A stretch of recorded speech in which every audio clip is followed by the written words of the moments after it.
Mira had been working at Ravenclaw Palace for exactly 3 hours when she saw him, the Alpha King's son, running down the corridor with 2 frantic servants chasing after him. But it was the way everyone moved around the child that caught her attention, carefully, at a distance. Like he was made of glass they were terrified to break. When the boy stopped, stared at her, and wrapped his small arms around her waist, the silence that followed was deafening. And when Alpha King Cade appeared, his voice was barely a whisper. He never lets anyone touch him. Tell me, where are you watching this story today? The stone floors of Ravenclaw Palace were colder than Mira expected. She'd scrubbed them for 2 hours already, her knees aching, her hands raw from the harsh soap. But she didn't complain. Couldn't complain. This job was the only thing standing between her and starvation. Being an Omega with no family and no pack affiliation meant taking whatever work you could find, and servant positions in royal households didn't come often. She'd been lucky to get this one, even if it meant starting at the very bottom. The head housekeeper, a stern beta woman named Cordelia, had been clear about expectations. Stay invisible, work hard, don't speak unless spoken to, and absolutely under no circumstances bother the Alpha King. Mira had no intention of doing any of those things. She just wanted to keep her head down and survive. She was wringing out her cloth when she heard it, running footsteps, then voices, urgent and worried. "Your Highness, please stop. Prince Finn, you need to come back." Mira looked up to see a small boy racing down the corridor. He couldn't have been more than 3 or 4 years old, with dark hair and eyes that seemed too old for his face. Behind him, 2 servants rushed to keep up, their expressions panicked. But what struck Mira most was the space between them. The servants reached out, but never quite touched. They herded more than guided. The boy moved like he was surrounded by an invisible barrier. He slowed as he approached where Mira knelt with her bucket. His gaze locked on hers, sharp, assessing, like he was seeing something no one else could. Mira stayed very still. Some instinct told her that sudden movements would be wrong. The boy took a step closer, then another. The servants froze, hands outstretched but not daring to grab him. "Finn," one of them whispered. "Come here, sweetheart. Let's go back to your room." He ignored them. His attention stayed fixed on Mira. She didn't smile, didn't reach out, just met his gaze steadily, letting him decide. He took the final steps that closed the distance between them. And then, without warning, he wrapped his small arms around her waist and pressed his face against her apron. The corridor went silent. Mira's hands hovered in the air, uncertain. The child was hugging her. Actually hugging her. She could feel the warmth of his small body, the way his fingers gripped her clothing like she was an anchor. Slowly, carefully, she lowered one hand to rest gently on his back. He didn't pull away. If anything, he pressed closer. "Sweet moon," one of the servants breathed. "He's touching her. Someone get the Alpha King, now." Footsteps retreated rapidly. Mira stayed frozen, this strange child clinging to her like she was the only solid thing in his world. She had no idea what was happening or what it meant. She only knew that whatever this was, it mattered. The boy's breathing was steady against her. Not distressed, not afraid, just present. Mira found herself rubbing small circles on his back without thinking. The motion was automatic, instinctive. Something her own mother had done when Mira was small, before everything fell apart. More footsteps, heavier, purposeful. What happened? The voice was deep and commanding, carrying the weight of absolute authority. Mira didn't need to look up to know who it was. She could feel the power rolling off him in waves. "Alpha King Cade." "Your Majesty," one of the servants stammered. Prince Finn was running from his lessons again, and then he just stopped, and this servant was here, and he hugged her. "We didn't know what to do. He's never—" "I can see what he did." The Alpha King's voice was closer now, right above them. Mira finally looked up. Cade was tall. That was her first thought. tall and broad-shouldered, with the kind of presence that made everything else fade into background noise. His dark hair was slightly disheveled, like he'd been running his hands through it. His eyes were the color of amber, sharp and intense, as they took in the scene before him. Those eyes landed on her, and something shifted in the air between them. Mira felt it like a physical touch, a pull, a recognition that made no sense because she'd never met this man before.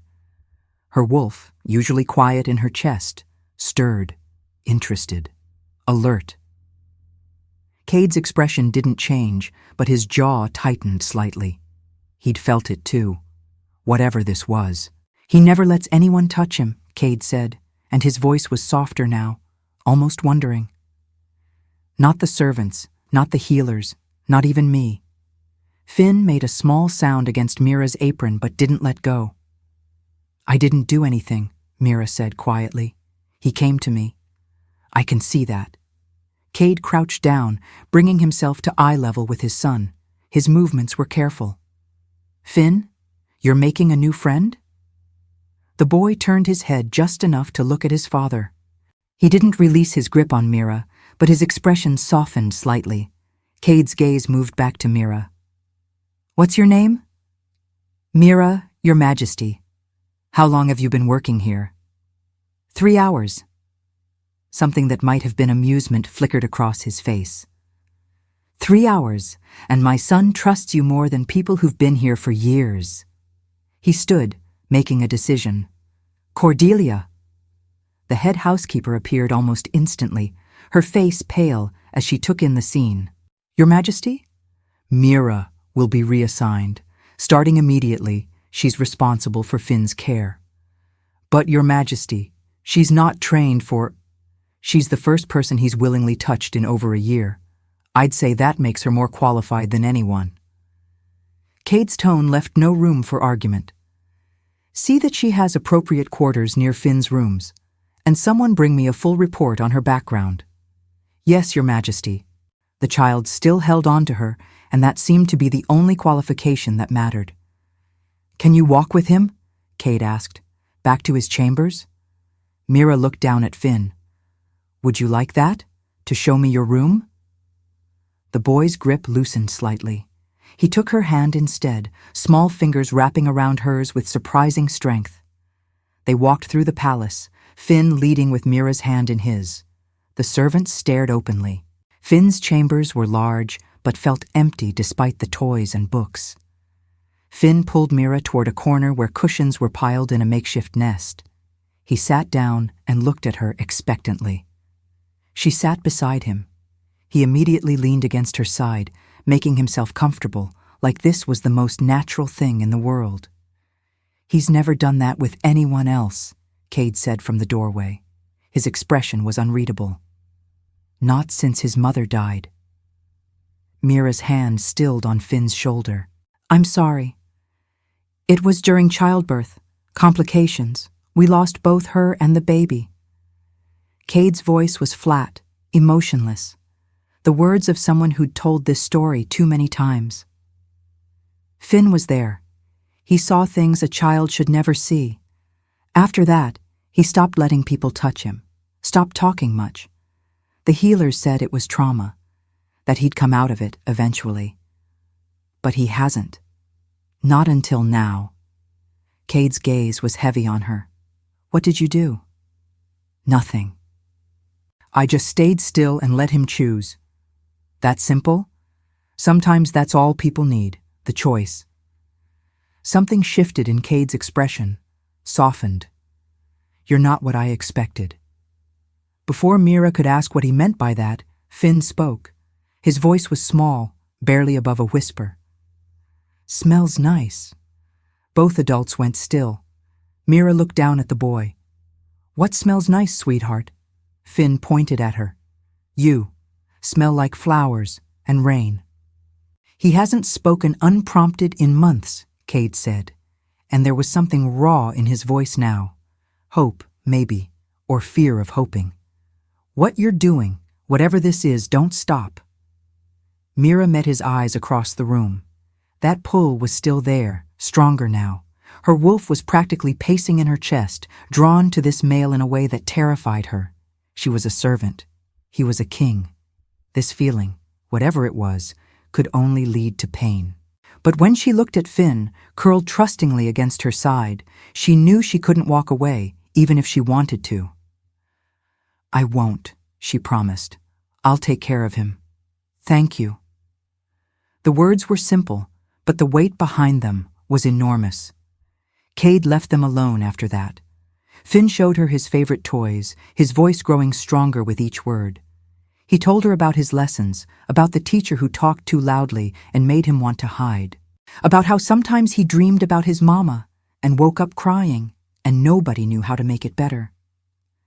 Mira listened to all of it, asked gentle questions, didn't push when he went quiet. By the time evening came, Finn had fallen asleep with his head in her lap. Mira sat very still, afraid to wake him, her hand resting on his small shoulder. That's how Cade found them. He stood in the doorway, taking in the sight of his son, sleeping peacefully for what looked like the first time in forever. "He fights sleep usually," Cade said quietly, moving into the room, afraid of the nightmares. "Maybe he knows he's safe now. Because of you." Cade crouched beside them, his attention on his son's peaceful face. "I don't know who you are, Mira. I don't know why my son trusts you when he trusts no one else. But I'm grateful." He looked at her then, and the intensity in his gaze made her breath catch. They were close. Close enough that she could see the gold flecks in his amber eyes. Close enough to feel the heat radiating from his body. Close enough to be dangerous. "I should transfer him to bed," Cade said, but he didn't move. Neither did Mira. "Probably. You feel it. It wasn't a question. The pull. She should deny it, should pretend she had no idea what he was talking about. But lying to an Alpha King seemed like a terrible idea. "Yes. Mate bond." He said it like a curse. "Of all the impossible things. I'm a servant. I'm aware." His jaw clenched. "And I'm a king who needs to think about alliances and bloodlines and 100 other political considerations. A mate bond with a servant Omega complicates everything. Then we ignore it." The words hurt to say, but Mira forced them out. "I'm here for Finn. Nothing else." "Can you do that?" Cade's voice dropped lower. "Pretend you don't feel this?" No, she couldn't, but she'd try. "I'll do what's necessary. That's not an answer. It's the only one I have." They stared at each other for a long moment. The air between them felt charged, electric. Then Finn stirred, making a small sound, and the spell broke. Cade lifted his son carefully, cradling him with the practiced ease of a parent.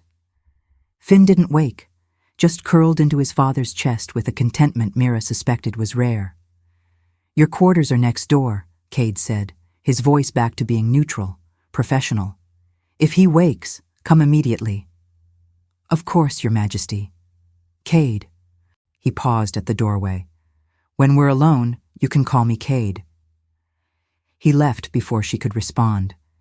Mira sat in the empty room, her hands shaking slightly. 3 hours ago, she'd been a nobody. Now she was caring for a prince and feeling mate bond pull toward a king. Her wolf was pleased, but Mira knew better than to trust in fairy tales. When she finally made her way to her new quarters, she locked the feeling away and focused on what mattered. Finn trusted her. That had to be enough. The next morning, Finn woke her before dawn. He didn't knock, just slipped into her room and climbed onto her bed like it was the most natural thing in the world. "Hungry," he announced. Mira blinked sleep from her eyes. "Then let's get you breakfast." They made their way to the kitchens together, Finn's hand secure in hers. The staff stared but didn't comment. Word had clearly spread about the prince's new attachment. The head cook, a matronly beta named Greta, smiled at them. What would the young prince like this morning? Finn looked at Mira. "Toast? With honey?" Please, she reminded gently. Please. He repeated it immediately, without argument. Greta's eyebrows shot up. Well now, haven't heard our prince use his manners in quite some time. She prepared the toast herself, adding extra honey and cutting it into careful triangles. There you go, little one. They ate in the gardens. Finn talked about the flowers his mama used to like. Do you have a mama? He asked. She died when I was young too. Does it stop hurting? The hurt changes. It gets quieter, but you don't forget them. I don't want to forget her. You won't, I promise. When they headed back inside, they nearly collided with Cade in the corridor. He looked tired, like he hadn't slept, but his expression softened when he saw his son. Morning, Finn. Morning, Papa. Finn didn't let go of Mira's hand. We had toast with honey. Did you? Cade's gaze moved to Mira. And did you say please and thank you? Yes. Finn sounded proud. Mira reminded me. Good. Cade crouched down to his son's level. I have meetings all morning. Will you be all right? Finn nodded. Mira will be with me. I know. That's why I'm not worried. He straightened, addressing Mira now. His tutor arrives at 10. Lessons in the East Library. He's been resistant lately. We'll be there. Cade's hand twitched, like he wanted to reach out and touch her. But he caught himself, jaw tightening. Thank you. He walked away before she could respond. The tutor, an elderly wolf named Master Ellis, was patient but clearly frustrated. Finn refused to sit at the desk, refused to look at the books, refused to engage at all. He's been like this for months, Ellis said quietly to Mira. I don't know how to reach him. What if we change the approach? Let him move. Teach while we walk. They spent the hour in the gardens. Finn listened, asked questions, engaged. Extraordinary, Ellis said. Whatever you're doing, keep doing it. Mira restructured everything around what Finn needed, and he flourished. He smiled more, talked more, started seeking out physical affection, leaning against Mira whenever they sat together, holding her hand as they walked. Cade noticed. How could he not? He started appearing more often, sitting with them during meals, listening to lessons, finding excuses to be near. And every time their eyes met, that mate bond pulled stronger. Over the following days, the tension became unbearable. Cade found constant excuses to be near. Papa watches you, Finn observed one afternoon. Mira's cheeks warmed. He's just checking on you. No, he watches you like Mama watched the stars. That evening, Cade appeared during bath time. He hasn't let anyone bathe him in over a year, he said quietly. Trust has to be earned. Mira continued washing Finn's hair. Cade crouched beside them. Tell me about yourself, your past, how you ended up here. Mira hesitated. Her story wasn't pretty. My parents died when I was young. House fire. I was the only survivor. I'm sorry. It was a long time ago. She rinsed Finn's hair carefully. I bounced between pack families for a while, never quite fitting. When I came of age, I left. Figured I'd make my own way. As a servant? As whatever kept me fed and housed. She met his gaze over Finn's head. Not all of us are born into power and purpose. No. Some of us have it thrust upon us. Cade's hand found Finn's, giving it a gentle squeeze. And some of us have to fight for every scrap of happiness we get. Which are you? Both. Neither. He smiled, but it was sad. I was born to be Alpha King, trained for it, shaped by it. But being king doesn't prepare you for losing the person you thought you'd spend forever with. Doesn't teach you how to help your son when he's drowning in grief you can't fix. You're doing better than you think. Because of you. His eyes locked on hers, intense. Everything is better because of you. The air between them charged. Finn, oblivious, continued playing with his boats. But Mira and Cade existed in a bubble separate from the rest of the world, connected by something neither fully understood, but both felt desperately. "I should go," Cade said, but didn't move. "Probably," Mira agreed, equally still. They stayed like that, the moment stretching until Finn splashed water at his father, breaking the spell. Cade left shortly after, but the weight of unsaid words lingered. After Finn was asleep, Mira stood on her balcony. Cade appeared behind her. "Can't sleep?" "Too much on my mind." Cade stepped closer, not touching, but near enough that she could feel his warmth. "I keep telling myself to stay away from you, that it's not fair to either of us to pursue this when there are so many complications. And yet here you are. Here I am." His breath stirred her hair. "Because apparently I'm weak when it comes to you." Mira turned to face him. Mistake. They were too close now, his face illuminated by moonlight, his eyes dark with want. "This is dangerous," she whispered. "I know." His hand came up, fingertips barely grazing her cheek. "But I can't seem to care. We should... Don't." His thumb traced her bottom lip. "Don't be practical. Don't tell me all the reasons this is a bad idea. I already know them. I've listed them 1,000 times in my head." "Then what do you want me to say?" "Tell me you feel it too. This pull, this certainty that we're meant for something." Mira's hands found his chest, feeling the rapid beat of his heart through his shirt. "I feel it. God help me, I feel it constantly." Mira. Her name was a prayer and a curse. "You're making it very hard to be noble." "Maybe I don't want you to be noble." That was all the permission he needed. 2 weeks after Mira arrived, Cade sent for her after Finn had gone to bed. She found him in his private study, standing by the window with a glass of something amber in his hand. "You asked for me, Your Majesty?" "I told you to call me Cade." He didn't turn around. "The formality feels wrong between us. Would you prefer I didn't acknowledge who you are?" "I'd prefer a lot of things I can't have." He finally faced her. "Like you." Mira's breath caught. "Cade, do you know what it's like?" He crossed the room, moving into her space. "Watching you with my son, seeing him happy for the first time in over a year. Wanting to thank you and touch you and claim you all at once, but knowing I can't. You're the king. You can do whatever you want. That's where you're wrong." He was close now, so close. "A king has less freedom than almost anyone. Every decision is political, every relationship calculated. I can't just follow my instincts." "Then why am I here?" "Because apparently I'm a masochist." His hand came up, fingers ghosting along her jaw, but not quite touching. "Tell me you don't feel this. Tell me I'm imagining it." "I can't." "Then tell me to stay away. Tell me you want nothing to do with a mate bond you didn't ask for."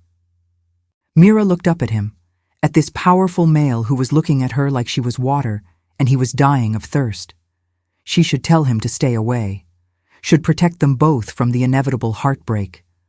But she'd never been good at doing what she should. "I can't tell you that either."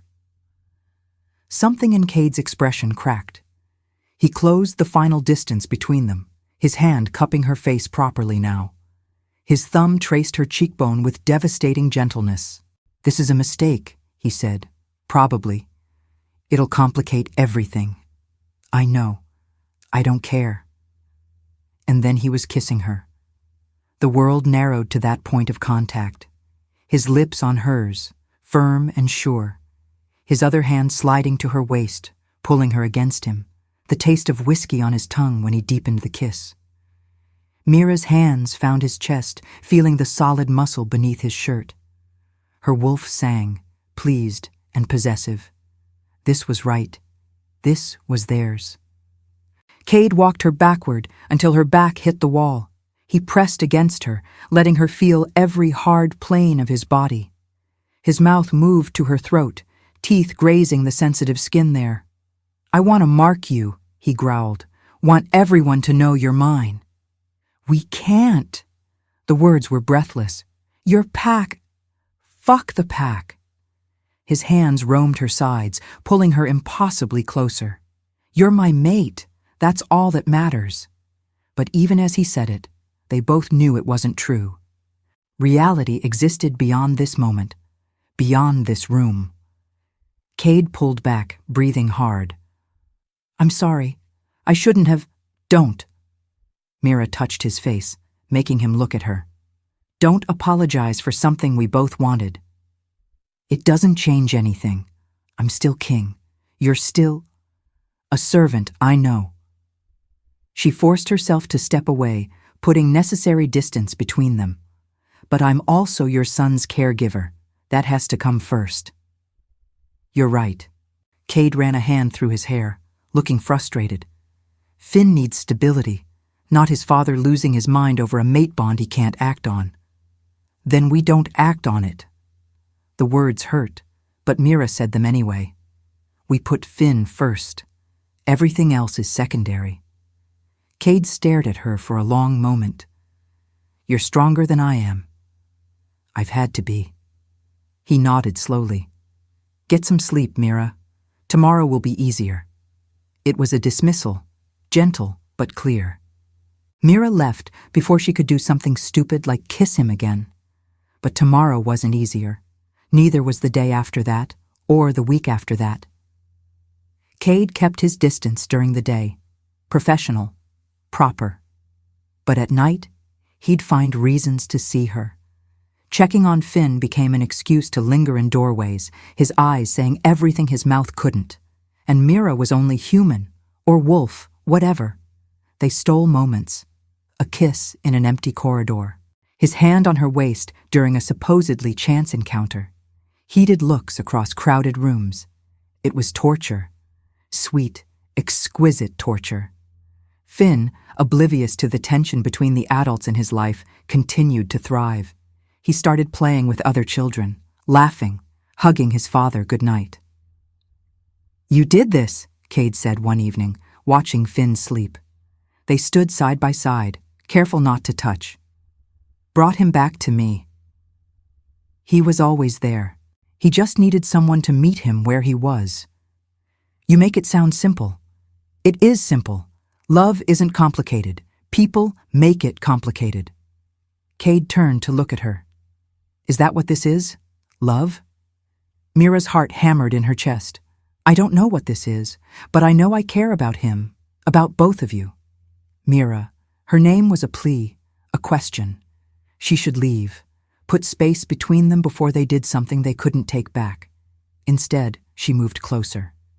Cade met her halfway, his mouth finding hers with desperate intensity. They stumbled toward his chambers, hands pulling at clothes, mouths never breaking contact. His room was massive. A bed big enough for 3 people dominated the space.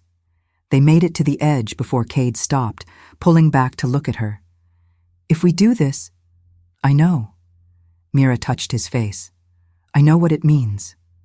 There's no going back. I don't want to go back." He lifted her to the bed, kisses turning molten. When her fingers found bare skin, he groaned. "You're perfect," he breathed. His hand slid under her dress, moving higher. A knock at the door. "Your Majesty? Beta Marcus needs to speak with you urgently." They froze. Cade's forehead dropped to Mira's shoulder, his breathing ragged. "Of course he does," he muttered. Then, louder, "Give me 5 minutes." "Yes, Your Majesty." Cade pulled back reluctantly, helping Mira sit up. They were both disheveled, lips swollen, clothes askew. "I have to—" "I know." Mira straightened her dress, trying to ignore how her body was screaming in protest. "Go. I'll slip out when it's clear." "This isn't over." "No, it's not."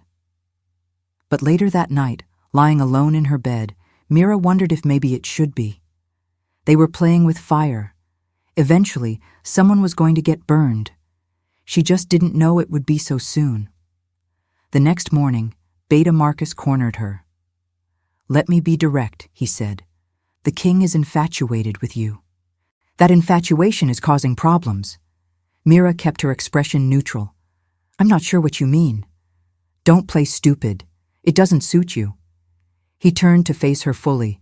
"Cade needs to make a political alliance marriage. There are 3 suitable candidates from powerful packs. But he's been stalling because of you. I haven't asked him for anything." "You didn't need to. You're his mate. That bond makes you a threat to this pack's stability." "I'm a servant. I have no power here." "You have more power than you realize, and that makes you dangerous." Marcus stepped closer, deliberately intimidating. "I want you to leave. Tonight. I'll arrange passage to wherever you want to go, but you need to disappear before this becomes a real problem." "Does Cade know you're here?" "This isn't about what Cade knows. This is about what's best for Ravenclaw Pack. A servant Omega Luna would be a disaster. Other packs would see it as weakness. They'd challenge us. People would die." He paused. "Including possibly you and the prince. Think about that before you reject my offer." "Are you threatening Finn?" "I'm stating facts. If you care about him at all, you'll do what's right." Mira's mind raced. Was he right? Would staying put Finn in danger? Would her presence cause the kind of instability that led to war? "I need time to think." "You have until tomorrow night. After that, I take matters into my own hands." He walked away, leaving Mira shaking. She spent the day in a daze, going through the motions with Finn while her mind spiraled. Marcus's words kept echoing. People would die, including you and the prince. Could she risk that? Could she let her selfish desire for Cade put his son in danger? That evening, after Finn was asleep, Cade appeared at her door. "You're avoiding me," he said without preamble. "I'm not. Don't lie." He stepped inside, closing the door behind him. "What's wrong?" The days after Marcus's threat were tense. Cade felt her anxiety through the bond. "Talk to me," he said one evening in the gardens. "What if Marcus is right? Then we handle it together." Cade moved to face her. "Do you want to know what my biggest responsibility is? Finn. Keeping him safe and happy. And you do that better than anyone, including me. So if Marcus or anyone else has a problem with you being here, they're essentially saying my son's happiness doesn't matter. That our heir's well-being is less important than politics." "That's not fair." "No, what's not fair is expecting me to choose between my mate and my pack when having you makes me a better alpha. You think I haven't noticed how the lower-ranking wolves look at you? How they actually approach you with problems they'd never bring to me? You're already acting as Luna, Mira, whether you have the title or not. The title matters to people like Marcus. Marcus wants power. He always has. My father kept him in check, and I've done the same. But if I show weakness, if I let him dictate who I can and can't claim as mate, that sets a dangerous precedent." Cade cupped her face gently. "I won't let fear rule us, and I won't let ambitious wolves decide my future. What if it starts a war? Then I'll win that war, but it won't come to that. Marcus is a bully.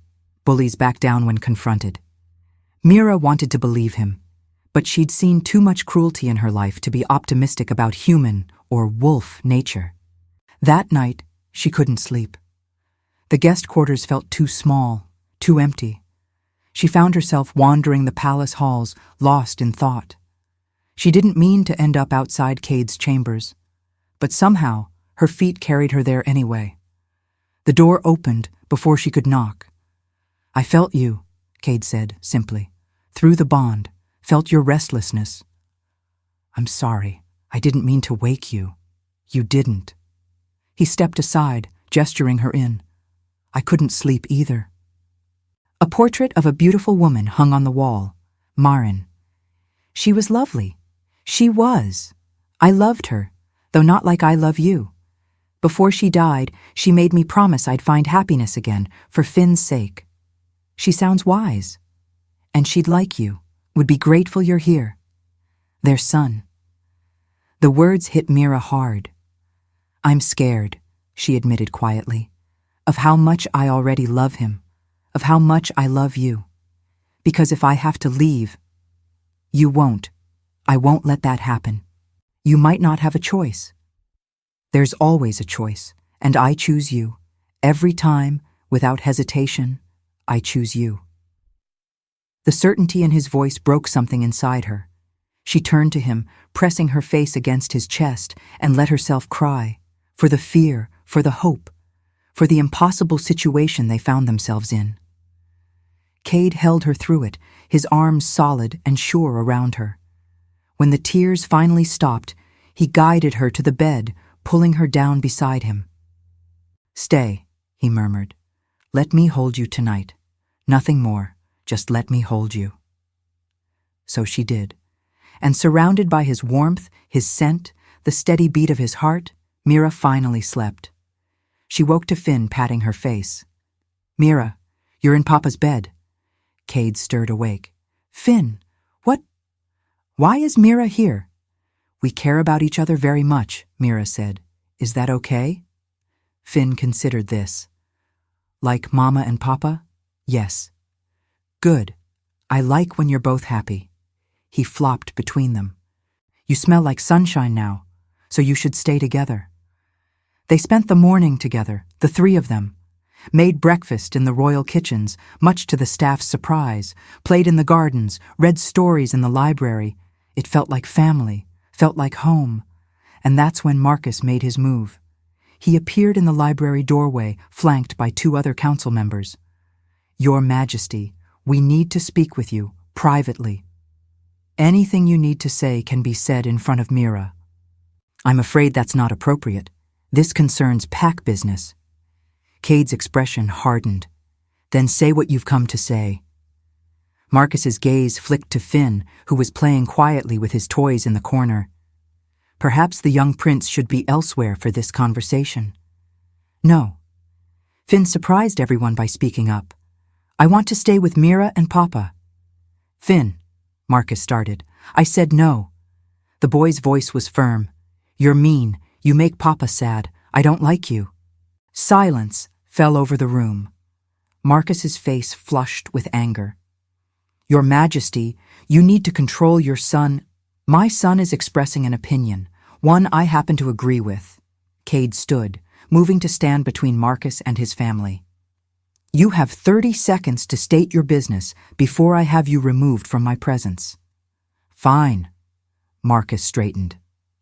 The council has concerns about your relationship with the servant. 3 neighboring packs have expressed interest in alliance marriages. By refusing to even consider their offers, you're insulting them, creating unnecessary tension. Then let them be insulted. I have my mate. I'm not interested in political marriages. Your father would never have been so selfish. Wrong thing to say. Cade's entire demeanor changed, power rolling off him in waves. His eyes flashed gold as his wolf surfaced. My father, Cade said, his voice deadly quiet, was miserable in his political marriage. He did his duty, produced an heir, and spent the rest of his life regretting it. I will not make the same mistake. But nothing. The moon goddess chose Mira as my mate. Are you questioning her wisdom? Because if you are, you're questioning the very foundation of wolf society. Marcus opened his mouth, then closed it. He had no good answer to that. I thought not. Cade moved closer, using his height advantage. Here's what's going to happen. Tomorrow, I'm announcing Mira as my mate and future Luna to the entire pack. Anyone who has a problem with that is welcome to challenge me, and we both know how that will end. The other alphas can accept my decision or prepare for war. Their choice. Cade smiled, but there was nothing friendly about it. Now get out of my sight before I forget I'm supposed to be civilized. Marcus and his companions left quickly. Once they were gone, Cade's shoulders sagged. That could have gone better, he muttered. Mira moved to his side, taking his hand. Or worse, you stood up for us. Of course I did. You're mine. He pulled her close, mindful of Finn watching. I meant what I said. Tomorrow everyone knows. Let them try to tear us apart. They might. Then we'll deal with it. Together. That word again. Together. It still felt impossible that someone like Cade wanted to face the world with someone like her. But looking at Finn, who'd abandoned his toys to hug both their legs, Mira thought maybe impossible things happened more often than she'd believed. That evening, after Finn was finally asleep, Cade found Mira on her balcony again. "Can't stay away from moonlight, can you?" he asked, pulling her back against his chest. "It's peaceful. Makes me think clearly." "And what are you thinking about?" "Tomorrow. What happens after you make the announcement?" "Whatever happens, we face it together." He pressed a kiss to her temple. "I know you're scared. I am too. But I'm more scared of a life without you in it." Mira turned in his arms, looking up at him. "Promise me something." "Anything." "Promise that no matter what, you'll put Finn first. That if this gets too complicated, too dangerous, you'll protect him before anything else." "I promise. But Mira," he cupped her face, "you're part of protecting him now. He needs you. Not just as a caregiver, as a mother. You've become that to him, whether you meant to or not. I know. That's what scares me most. How much I need both of you." "Then stop fighting it." Cade leaned in, his lips brushing hers. "Let yourself be part of this family. Let yourself be happy." The kiss deepened, turned heated. They stumbled back into her room, hands pulling at clothes, mouths never breaking contact. By the time they reached the bed, they were both breathless and desperate. This time, there was less tenderness and more raw need. They came together with an intensity that left them both shaking, the mate bond flaring bright and fierce between them. Afterward, tangled in sheets with Cade's arms around her, Mira finally let herself believe in them, in a future where she wasn't just surviving, but actually living. "I love you," she whispered into the darkness. "I love you too, more than I thought possible." He held her tighter. "Thank you for giving me this, for giving Finn this, for being exactly what we needed when we needed it most. Thank you for seeing me, for making me feel like I matter." "You do matter. You're everything." They fell asleep like that, wrapped around each other, hearts beating in sync. And for the first time in longer than she could remember, Mira didn't have nightmares. She dreamed of sunshine and laughter and a little boy calling her mama. She dreamed of forever. Mira wanted to tell him. Wanted to explain everything Marcus had said. But looking at him now, seeing the concern in his eyes, she couldn't find the words. So instead, she kissed him.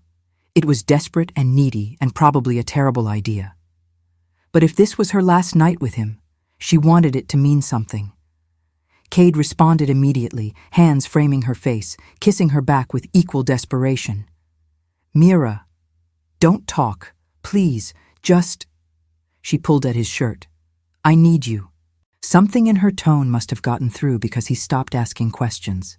His hands found her waist, lifting her. Her legs wrapped around him as he carried her to the bed. Their clothes came off in a frantic rush. When skin finally met skin, Mira gasped at the intensity of it. The mate bond flared between them, stronger than ever, demanding completion. "Are you sure?" Cade asked, even as his hands mapped her body. Yes. What followed was incendiary. Cade worshipped every inch of her, his touch reverent and possessive by turns. When they finally joined, it felt like coming home, like everything that had been broken inside her was suddenly whole. Afterward, they lay tangled together, breathing hard. Cade pressed kisses to her shoulder, her neck, wherever he could reach.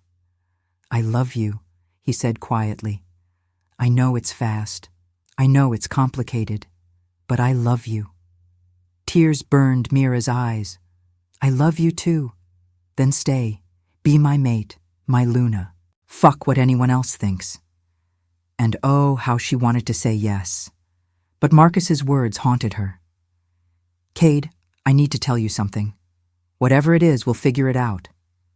Marcus came to see me. He wants me gone, says I'm a threat to the pack's stability. Cade went very still. What did he say exactly? Mira repeated the conversation. With each word, Cade's expression grew darker. He threatened you. He threatened Finn. Then he dies. Cade sat up, fury rolling off him in waves. No one threatens my son, or my mate. Wait. Mira grabbed his arm. What if he's right? What if me being here does cause problems? He's not right. He's scared. Scared that if I have a mate, I'll be harder to control. Marcus has always wanted more power. This is about that, not pack stability. But what if... No. Cade turned to face her fully. I won't let fear rule us. You're mine. Finn is yours. We're family, and I'll tear apart anyone who tries to take that from me. Even if it starts a war? Even then. His hand cupped her face. Do you trust me? Yes. Then trust that I can protect you, both of you, that I won't let anything happen to our family. Our family. The words settled something in Mira's chest. What do we do about Marcus? Tomorrow, I announce our bond to the pack. Let anyone who has a problem with it come talk to me directly. Cade's smile was sharp. I suspect they won't.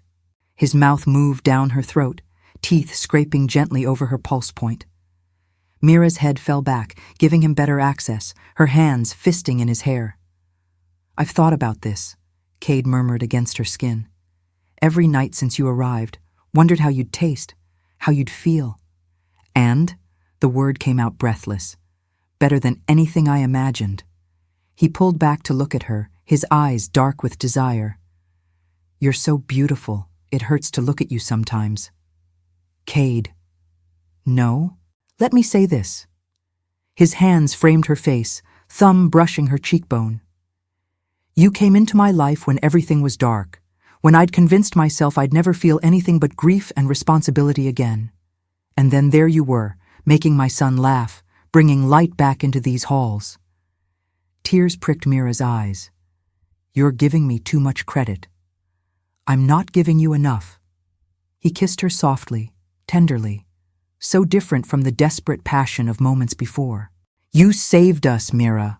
Both of us. The knock at the door came then, shattering the moment. Cade swore under his breath, resting his forehead against hers. I have to... I know. Mira stepped back, immediately missing his warmth. Duty calls. This isn't over. Tonight, after everything is settled, come to my chambers, please. The please broke her. I will. But later, lying in her own bed, Mira wondered if she was making a terrible mistake. Not because she didn't want Cade, she did, desperately, but because wanting him felt like standing at the edge of a cliff, knowing the fall would be exhilarating and possibly fatal. Still. When midnight came and went, and she should have been asleep, she found herself standing outside his door. He opened it before she could knock, as if he'd been waiting. His hair was mussed, shirt unbuttoned, feet bare. He looked younger like this, less king, more man. I wasn't sure you'd come, he admitted. Neither was I. They stood in the doorway, neither quite able to make the first move. Then Cade reached out, taking her hand, and gently pulled her inside. The door closed behind them with a soft click. Final. Inevitable. I've never done this before, Mira blurted out. Been with someone knowing it could mean everything or nothing.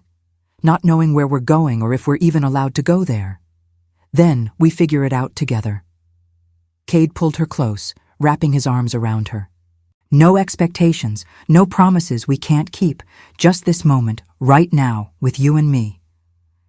And if someone finds out? Let them. I'm tired of hiding how I feel about you. Tired of pretending you're just Finn's caregiver when you're so much more. What am I? The question was barely a whisper. Mine. He said it with such certainty that she almost believed it. Whether we can claim it publicly or not, you're mine and I'm yours. This time when they kissed, it was slower, less desperate. They had all night, after all. No interruptions, no duties calling them away. Cade walked her backward toward the massive bed, his hands never leaving her body. When the back of her knees hit the mattress, she let herself fall, pulling him down with her. His weight pressing her into the soft blankets felt right. Perfect, like every moment of her life had been leading to this. Last chance, Cade said, even as his hands found the laces of her dress. Tell me to stop, and I will, I swear it. Don't stop. Don't ever stop. That was all he needed to hear. The dress came off slowly, reverently, his hands mapping every inch of newly exposed skin. When he finally pulled back to look at her, the hunger in his eyes made her shiver. You're perfect, he breathed. Absolutely perfect. Mira reached for his shirt, working the remaining buttons free with trembling fingers. When she pushed it off his shoulders, she took a moment to appreciate the view. Cade was built like the warrior he'd been trained to be. Broad shoulders, defined chest, abs that made her mouth water. My turn to stare? She asked, running her hands over his chest. Stare all you want. His voice was rough with desire. Touch all you want. Everything I am is yours. They took their time exploring each other, learning what made the other gasp, where to touch to make them arch. It was intimate and intense, and absolutely terrifying in the best way. When they finally came together, it was with a sense of rightness that transcended the physical. The mate bond snapped fully into place, and Mira felt everything he was feeling. Love, possessiveness, joy, relief, desire so intense it bordered on pain. I can feel you, she gasped, inside my head, your emotions. The mate bond. Cade's arms tightened around her. It's complete now. We're one in every way that matters. They moved together, building towards something bigger than both of them. When release came, it was simultaneous and overwhelming, leaving them both shaking. Afterward, they lay tangled together, hearts still racing. Cade pressed kisses to her shoulder, her neck, her jaw, anywhere he could reach without moving too much. Stay, he murmured. Tonight, tomorrow, forever. Forever is a long time. Not nearly long enough. He pulled her closer, tucking her against his side. I love you, Mira. I know it's fast. I know it's complicated. But I love you. The words hit her like a physical blow. Cade, you don't have to say it back. Not yet. But I needed you to know. Needed you to understand that this isn't just physical for me. You're not just convenient or a solution to a problem. You're everything. Tears slipped down Mira's cheeks. I love you too. That's what makes this so terrifying. If this falls apart, it won't. You can't know that. No, but I can believe it. I can fight for it. He tilted her face up to meet his eyes. And I will fight, Mira, for you, for us, for the family we could be, whatever it takes. She wanted to believe him, wanted to trust that love would be enough, but experience had taught her that wanting something didn't make it real. Still, for tonight, she let herself pretend. Let herself exist in this bubble where nothing else mattered but the two of them and the love growing between them. Tomorrow would bring reality. But tonight was theirs. That night, they slept tangled together. And for the first time since arriving at Ravenclaw Palace, Mira felt like she might actually belong. The next morning, Cade called a pack assembly. Everyone gathered in the Great Hall, confusion evident on their faces. The Alpha King rarely called sudden meetings. Mira stood to the side, Finn's hand in hers. The boy had insisted on being present, sensing something important was happening. Cade stood on the raised platform, every inch the king. I have an announcement. Mira, he gestured to her, is my true mate. I will be formally claiming her as Luna of Ravenclaw Pack. Shocked silence, then murmurs, some approving, many not. Beta Marcus stepped forward, his expression carefully neutral. Your Majesty, with respect, this requires discussion. A Luna must be... Must be what? Cade's voice dropped dangerously low. Must have the right bloodline, the right connections, or must she simply be the person the moon chose for me? Tradition. Tradition also says that true mates are blessed by the moon goddess herself. Are you questioning her wisdom? Marcus looked trapped. Of course not, Your Majesty. Then you'll welcome your new Luna, as will everyone here. Cade's gaze swept the crowd. Mira has given my son back his life. She's shown more strength and courage in a few weeks than most do in a lifetime. She is worthy of this pack, of this position, and if anyone disagrees, they can challenge me directly. No one moved.